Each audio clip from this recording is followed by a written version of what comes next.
नक्सली नहीं, असी खालिस्तानी, असी किसान हाँ। इस करके मैं अपनी निशानी अपने साथ लेके ਵੱਡੋਗੇ ਤਾਂ ਨਹੀਂ ਕਹੀ ਨਾਲ ਕਿਸੇ ਨੂੰ ਖਾਲਿਸਤਾਨੀ ਨਾਮ ਦਿੱਤਾ ਜਾਵੇ ਤੁਸੀਂ ਖਾਲਿਸਤਾਨੀ ਹੋ ना जी, मैं उन्होंने दसना चाहूँगा मैं हिंदुस्तानी हाँ, मैं भारतीय हाँ। तो मैं उन लोगों को कहना चाहूँगा नहीं, ये आंदोलन हर एक उस भारतीय से, हर एक उस हिंदुस्तानी से जुड़ा हुआ है जिसने इस पे उपजा हुआ अनाज खाया है। इसमें हिंदू भी हैं, मुस्लिम भी हैं, सिख भी हैं और मैं उत्तर प्रदेश से आया हूँ यहाँ पे किसानों को सपोर्ट करने के लिए।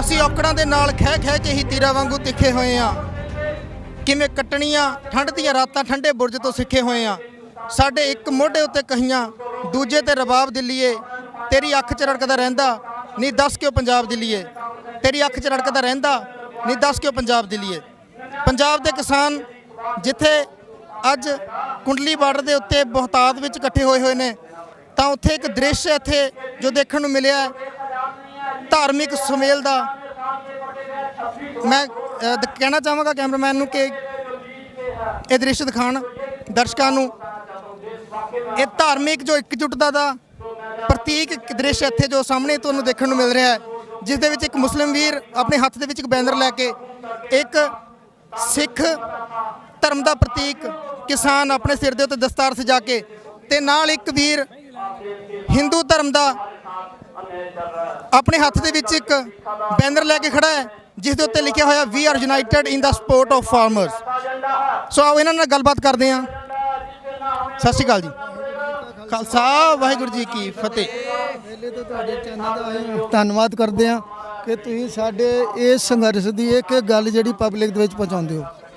ਤੁਸੀਂ ਅੱਜ ਇੱਥੇ ਜਿਵੇਂ ਇੱਕ ਹੱਥਾਂ ਦੇ ਵਿੱਚ ਬੈਨਰ ਲੈ ਕੇ ਖੜੇ ਹੋ ਤੇ ਮੋਢੇ ਤੇ ਤੁਹਾਡੇ ਕਹੀ ਹੈ ਇਹ ਤੁਸੀਂ ਕੀ ਮਤਲਬ ਕਿਹੜੀ ਚੀਜ਼ ਨੂੰ ਇੱਥੇ ਰਿਪਰੈਜ਼ੈਂਟ ਕਰਨਾ ਚਾਹੁੰਦੇ ਹੋ ਇਹ ਅਸੀਂ ਇਹ ਕਰਕੇ ਕਰਨਾ ਚਾਹੁੰਦੇ ਹਾਂ ਕਿ ਇਸ ਸੰਘਰਸ਼ਾਂ ਨੂੰ जो मोदी सरकार है या गोदी मीडिया वाले हैं वो कहते हैं कि ये खालिस्तानियों का संघर्ष है, इसके अंदर माओवादी आ गए, इसके अंदर नक्सली आ गए। असी नक्सली नहीं, असी खालिस्तानी, असी किसान हैं। इस करके मैं अपनी निशानी अपने साथ लेके ਵੱਡੋਗੇ ਤਾਂ ਨਹੀਂ ਕਹੀ ਨਾਲ ਕਿਸੇ ਨੂੰ ये हमारा प्रतीक है, किसान का प्रतीक है। ये एक डंडा और एक कही। तो डंडा जो होता है वो आज लेके नहीं आया मैं, तो कही तो हम अपने खेतों में पानी लगाते हैं देर रात भर जाके। वो डंडा हमारा जो होता है वो जंगली जानवरों से बचने के लिए हम अपने साथ रखते हैं। ठीक है जी। तुसी ਜਿਹੜੇ ਸਰਕਾਰ ਵੱਲੋਂ ਇਹ ਕਾਨੂੰਨ ਪਾਸ ਕੀਤੇ ਗਏ ਆ, ਪ੍ਰੋਟੈਸਟ ਅਸੀਂ ਕਰ ਰਹੇ ਆ ਇੱਥੇ ਸਾਰੇ ਕਿਸਾਨ ਇੱਥੇ ਜੁੜੇ ਹੋਏ ਨੇ ਬੜੇ ਲੰਮੇ ਸਮੇਂ ਤੋਂ, ਉਹਦੇ ਬਾਰੇ ਕੀ ਕਹਿਣਾ ਚਾਹੋਗੇ ਆਪਣੇ ਵਿਚਾਰ ਪੇਸ਼? सर इदा है 3 ਮਹੀਨਿਆਂ ਤੋਂ ਇਹ ਪ੍ਰੋਟੈਸਟ ਚੱਲਾ ਪੰਜਾਬ ਦੇ ਵਿੱਚ। ਉਸ ਤੋਂ ਬਾਅਦ ਇਹ ਸਰਕਾਰ ਨੇ ਕੋਈ ਸੁਣੀ ਨਹੀਂ।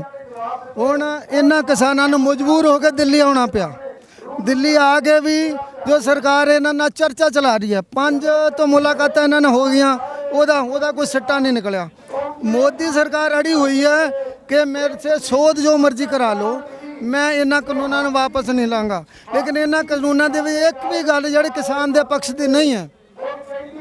इस करके ये सारे किसान जो है ना, ये तीनों बिलों को रद्द कराने के लिए यहाँ दिल्ली आए हो।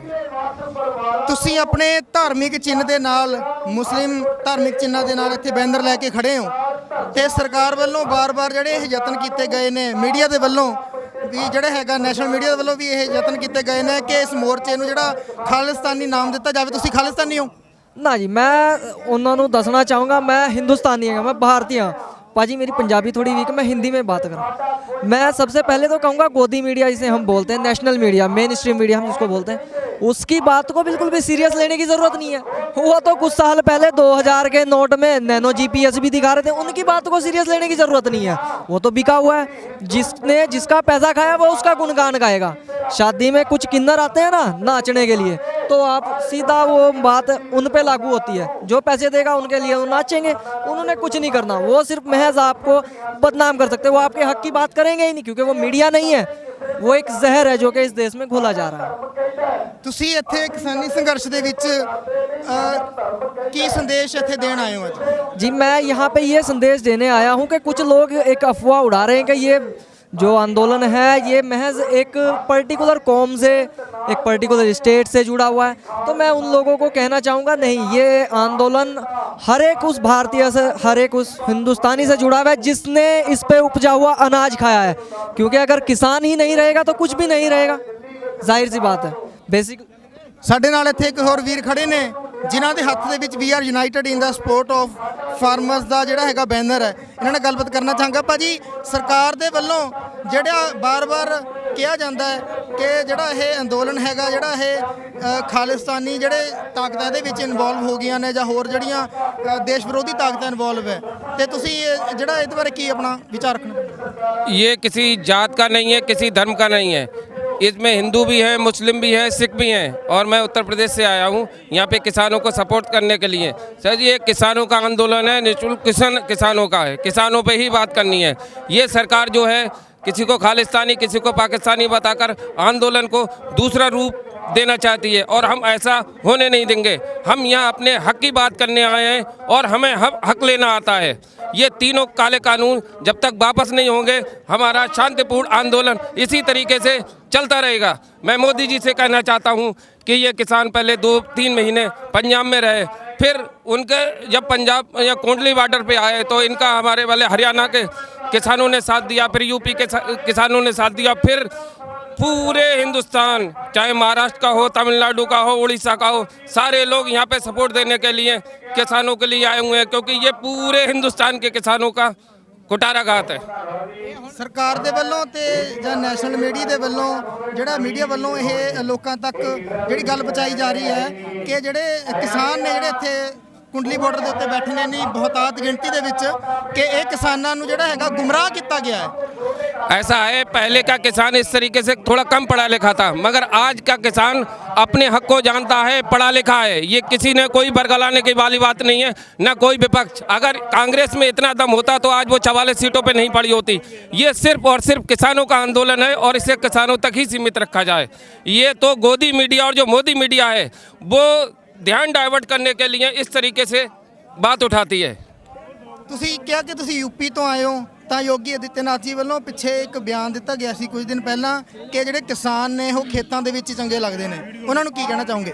नहीं, किसानों पे आज अगर उनके पेट के ऊपर आके पड़ी हुई है, अगर ये तीनों कानून अगर इस तरीके से आज ख़त्म नहीं होंगे तो हमारी जो आने वाली पीढ़ियां हैं वो ख़त्म हो जाएंगी।